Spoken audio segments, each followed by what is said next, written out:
Okey, seterusnya cuba kita lukis unjuran ortogon bagi objek yang ini ni. Ya, objek ni. Okey.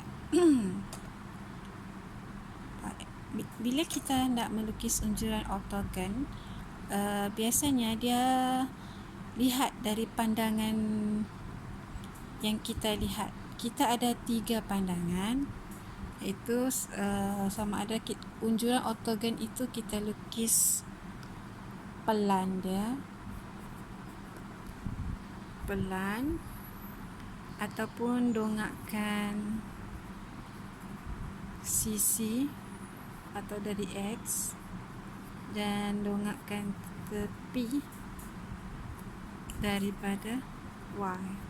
Okey, contoh dalam objek ini, jika kita diminta untuk melukis unjuran ortogon bagi pelan objek ini, adalah keadaan di mana kita seolah-olah berdiri pada X, ya, dan melihat objek ini dari atas.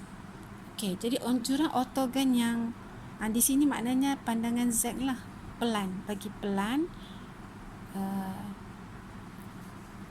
pelan yang hendak dilukis nanti adalah unjuran ortogon dari arah Z. Kita berdiri seolah-olah pada X dan melihat dari atas. Jadi unjuran ortogon yang terbentuk nanti itu adalah dipanggil sebagai pelan. Ya. Jadi kalau soalan suruh lukiskan pelan bagi objek tersebut. Okey, katakan objeknya yang ini. Jadi pandangan pelan itu adalah kita seolah-olah berdiri pada X dan melihat dari atas. Okey, sekarang kita lukis apakah unjuran ortogon bagi pelan objek ini.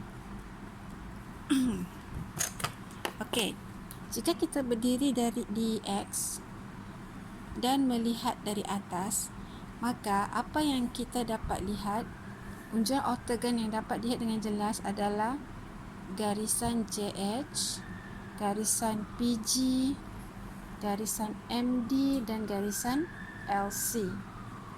Okey. Manakala garisan yang kita tidak lihat adalah sebagai contoh garisan IH. Garisan IH ni dia melindungi garisan JA di bawahnya. Garisan PG dia melindung garisan FO, ataupun garisan FO ini terlindung oleh garisan PG. Garisan MD pula dia melindung garisan NE, dan garisan LC melindung garisan KB, ataupun kata lain KB ni terlindung oleh garisan LC dari segi pelan. Okey, cuba kita lukis pelan objek ini. Pelan bagi objek ini adalah unjuran ortogon yang dipandang dari Z.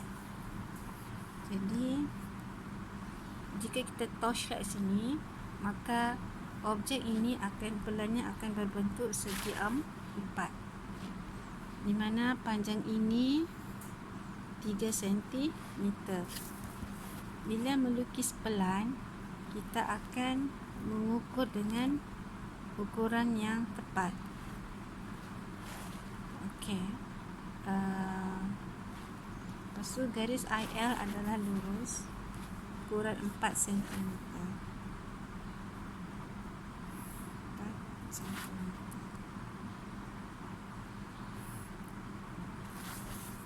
Ini 3 cm.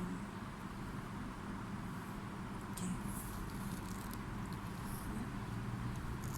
Ini IH. Ini garis IH. Garis PG berjarak 1 cm.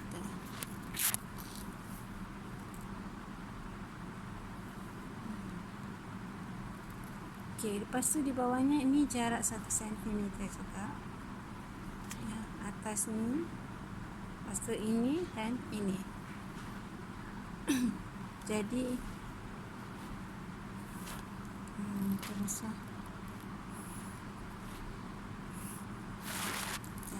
Ini pandangan dari atas. I melindungi J, di atas slash J. P di sini dia lindung O. M di sini dia lindung N. L di sini dia lindung K. Lepas tu di sini H dia lindung A. G dia lindung F. D dia lindung E. Dan C lindung B. Okay, ini dia unjuran ortogon dari pandangan atas atau pelan bagi objek ini.